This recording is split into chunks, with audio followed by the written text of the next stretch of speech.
I hung out at UE Square from the 90s to the 2000s. I think I hung out there for 20 years. No, 10 years, 10 years. It was like I was going there on and off skating during the early 90s and mid 90s. And in 2000, that's when they rebuilt the park. They made the sidewalk bigger, they took out the divider, but in the back you could skate. We had like little manual pits. So I spent like, yeah, 10 years straight. I was there like fucking every day. You know? I knew everybody in the park. I was the mayor. I ran the park. I had security guards numbers. So whenever something, I would call up, like if I saw some kid like ollie the stairs, and I was like, "Yo, you got to get it," and he does not doing it, I'd call up the security, get rid of the. I would call security on the shitty skaters, and let's see, and there was a lot of fights that broke out where I didn't get involved in the fights because I was always on the right hand side of the park. We called that the roach nest, and that was all like these grimy kids hanging out, and I knew them all. They respected me, and I was cool with them. So, but they were always fighting, like punching. You could hear punches going across the park, and a lot of weird shit at park. Like one guy would be like going up to dogs and touching dogs' dicks, and it was just like it was a shit show of its. It was just a weirdo fest, and it was great. I had a good time, and eventually things started changing. Things started getting uglier, and I almost got beat up for it. And one guy he was a park performer, and what he used to do is he used to bully everybody before he performs. You know, he didn't bully like the fucking audience, and he would be able to like rap. He could wrap his head to his ass and put his ass in his face. And then what happened was he was hanging out with some. He went to some old guy. The old guy felt bad for him because he got kicked out of the show. Whatever, he got kicked out of the park, so he invited him over. And the old man had all this fucking camera equipment, and the dude jacked his shit. And the next day, like a week later, the old man was like interrupted his performance. You know, like this guy stole my camera. This guy stole my camera. And you know, we called it flips. He was screaming in the dude's face and stuff, and my friend was filming it. So afterwards, the guys came up to me and my friend because he saw my friend was filming everything. So I can tell you the whole story. My friend got the story, and then the flips came up to my friend. He was in his face saying like, "You better not put that shit on YouTube." And my friend was like, you know, like, "What should I do?" I was like, "Blast it." Then maybe like 2 weeks later, the video went viral. Or maybe like a month later, he found out because the video just went everywhere. And he went up to me, like he watched all my friends' videos, so he was in my face. He's like, "Oh, you think everything's funny? You think it's funny, right?" And I was just, I had a, yeah. Once again, I had a broken arm. You know, like every time I get into a fight, I always got like a broken body. Like so, I'm always in a cast when I almost get beat up for some reason. So it was getting ugly, and I was just like, all right, let me like grab my because the dude grabbed my board, and he's like looking at it, he's going like that, like, and I'm just sitting there like, yo, if you hit me, you hit me, like it's not I can do, you know, like I guess I'll be called the airplane. So I got my shit, and I was getting up, and the guy flips saw me, and he started coming at me. I started fucking running. That dude gave me a flying kick, and I flew forward, but I kept running. I held my balance, just kept going. And like later on that day, I had the fucking footprint of the sneaker in my skin.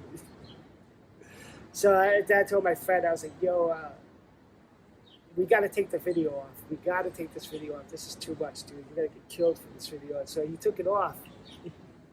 and, and there's a term that went around the park. It's called squashed. Whenever I see people fighting or ready to fight, they're like, yo, it's squash. So I just told my friend, I was like, yo, just tell him it's squash. He's like, I'm not going to tell him it's squash. You're like fucking with the dude. I'm like, no, just say it, dude. It's funny. So then eventually, like, he came up to me. He was like, yo, the video's off. It's squashed. And the guy was all happy. He just walked away. He's like, that's it. Next time I'll fuck your ass up, you know. And it was, you know, and I was just like, thank God, you know, you cannot fight anybody that holds himself up in a pencil. Like, he's fast, he's got speed, power, and everything. He's like a total street merchant. So that was like that. And almost the ending of that, and there was another fight that broke out with my friend Joey Boots. Do you know Joey Boots? Joey Boots was on the Howard Stern show, and he used to go to the park. and he holds the camera, and he's the troll. He starts fucking with everybody. If you go to joeybutch.com, his videos are fucking hilarious. And that's all he did. He used to go to E Square and just fucking troll people and fuck with people. And then, like, I think he was trolling some group. I think maybe they were Islamic people, like Black Power.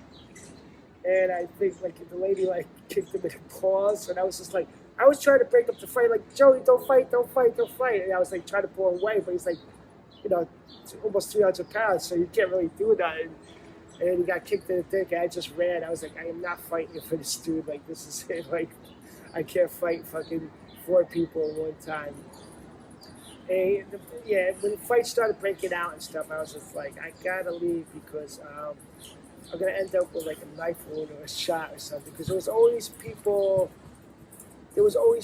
coming to the park looking for me too. It was getting to the point where somebody was coming up to me and people would give me death threats and everything else. And it got to the point where even like I would go to Starbucks like on New Year's Eve. I had somebody like want to fight. He like showed up at New Year's Eve. I was hanging out at New Year's Eve at Starbucks, and some dude fucking came out to me. He's like, "Yo, you got a fucking problem? Come outside." He wanted to fight me. I was like, I was just like, nah, dude, I don't want to fight. I fucking run, man. I run from all my fights. I'm like, fuck this. I can't. I don't got the energy and time for this shit. I think a lot of people want to fight me. And still to this day, I still get threats and I get trolls, and it comes in waves where, like, it'll be quiet for a couple months, and all of a sudden it takes one person to send me like some shitty message, and before you know it, I got 3 or 4 people, and it's not just on one account; it's on all the accounts where people are just shit talking me. One dude, he threatened it because I think I shit talked him. Oh yeah, I shit talked him because he's like whatever, like he's playing. Oh, I was bummed out because he's a punk rocker. He's playing soccer, and I was bummed out, so I started shit talking him, and then he sent me a threat, and when I went to his account, there was all these pictures of him holding guns and stuff. I ran into him not too long ago. I was like, oh shit, I hope he forgot. He's like, you still talking shit? I'm like, yeah, of course I'm still talking shit, But what happened was he just kind of left it be. He just walked away. I think he was more like a little starstruck to see me than wanted to kill me. so after getting, after so many threats and everything else, I was like, I have to leave Union Square. I have to change my destination. I need to get away from this shit. Because people know where I'm at. I can find a punch to my head or a knife to the back or whatever. It got to the point where I was sitting at the park, I had a mirror. And I make sure I always got the view of what's behind me because I didn't want to get stabbed or anything. So afterwards, I was just like, I'm out, peace, I'm gone. And I never came back.